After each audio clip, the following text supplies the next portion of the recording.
On these platforms, we've seen a complete rise of what I'll call kind of a new generation of creators, right? And you've tweeted quite a bit about this, what I'll just call the creator class, Yeah. right? And so a number of tweets that you've had, I just love where you're like, look, Joe Rogan's a billionaire. Kylie's a billionaire. And this creator class is some will call it new media, some will call it kind of influence or the influencer economy. But it's definitely something that wasn't there in the size, scope, or mechanism that it is today, even 10 years ago, right? And so maybe talk a little bit about like what is drawing your attention to that, and how do you view that creator class kind of in the world order, if you will, of what we're seeing happen? Yeah, great question. I mean,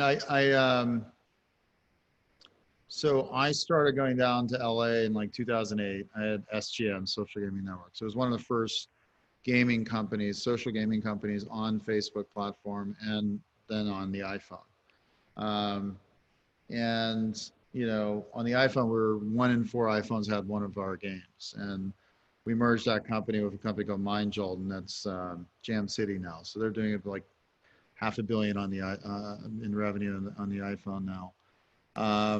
And so I was going down to LA and I was meeting with people in that world, in the entertainment world.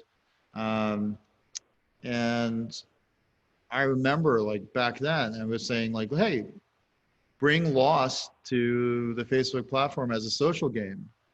And, it was hard to convince people to take those kinds of bets, right? Because of that same conservative type thinking about platforms and taking that kind of risk. But it was absolutely the right call to do, right? Same pitch on the iPhone and so on. And then when I started investing, I started talking to friends of mine down there that I was having those discussions, and I was trying to build bridges between Silicon Valley and LA. And some people got in, some people were like, I want 20% of the company. And I was like, sorry, like that's not going to happen. That's not how it works. You've got to put some money into it. You got, invest just like everybody else and help the company. But you're not getting 20%. And so we helped change the culture down there to an investor class culture, right? To, shareholder culture versus like, I'm me and I deserve 20%.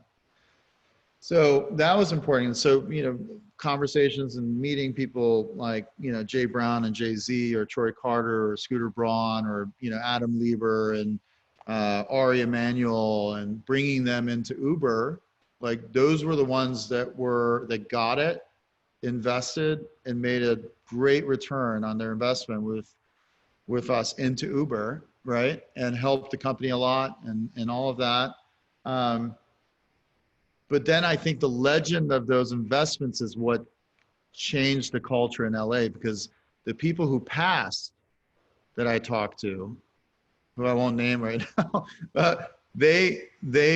they were kicking themselves. They were like, what was I thinking? Why didn't I put in that $250,000 check and get a 400x return or whatever? And, it ended up being. So it's, that's one. Then between 2008 and now in 2020, the evolution that's happened is that people now, the influencer and the founders and the people are the brand, are the company. And, companies can live and die. But an influential person, whether it's a founder and an entertainer and so on, anyone that has an audience that's loyal and spends time with them, similar to how you do or Rogan does and others do, have a chance to build something that impacts billions of people and makes them billionaires, right? And so the power, especially in terms of the new media paradigm, is that, these influencers who are also great entrepreneurs can build incredible value for themselves, their families, their employees, their teams and so on, and investors, faster than at any other time in history. What's driving that? Is that a technology inflection point? Is that a just mindset? People now are thinking there's a different way to monetize this or build these companies, or is there something else that's driving it? It's the death of the middleman, just like the death of the salesman. The middleman was a remnant of a different world, and all of the people that were in between these influencers and the audience, and not just people, but companies, all of the agencies and the management companies and all these other things that were in the middle taking a cut. Even the lawyers in LA get a cut of everything someone makes. It's insanity. It's, a form of slavery. And so, I'm not going to get a lot of love from lawyers in LA, but I mean, it does make, when I found out the lawyers get a percentage, like, agents and management, I was like, why? Like, pay their fees and move on. But that was the mentality and the culture, which then in turn made people desperate and overestimating their worth and saying, I want 20% of the company, when it's like, no. Invest, make a great, amazing return, and learn how to be a founder and build your own company. So I think it's that collapse and compression where the influencer and their audience became one, right? Like, it's that trend that we just saw where the young lady created a cult, right? The step chickens or whatever it's called. I think that's hilarious, right? But it's a genius move because she realized that if she could collapse the audience and she becomes the audience and the audience becomes her, and suddenly she's a platform, and suddenly the audience and the fans are a platform in unison, right? United. And look what they did. Overnight, top of the charts, put out an app, the ranking goes up. All the comment streams of all these influencers, suddenly same profile picture. Genius, right? What it reminds me a lot of is the old model was, let's build a product or a service and then go spend a bunch of time, money, and resources to find the customers or the audience, right? So it's kind of company first, audience and customers second.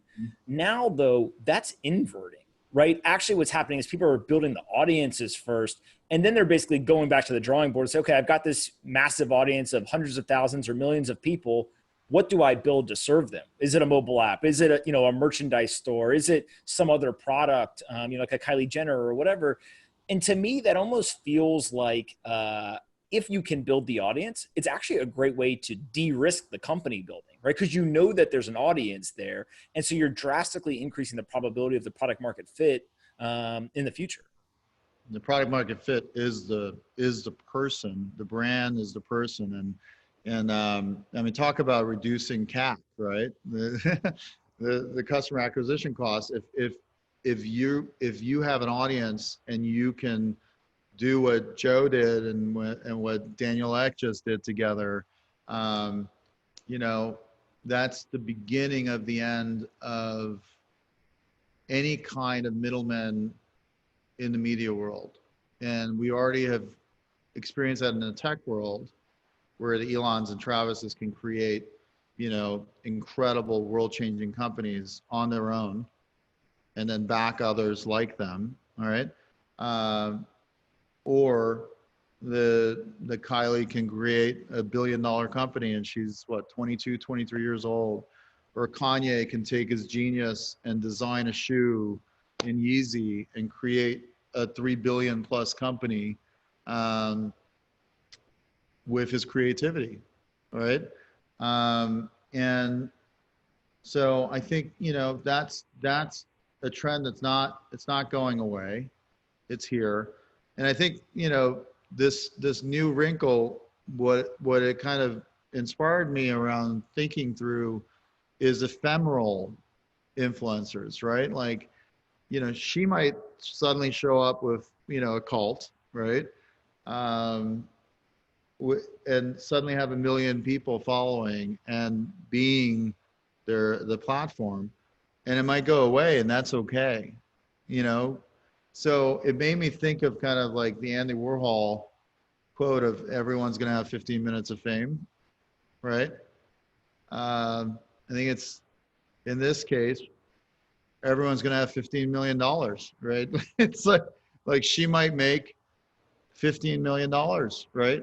And that's a life-changing amount for her and her family. But because she was creative about something, and she basically created a new form factor within other platforms, a platform within a platform, and it might be ephemeral and go away, and that's okay.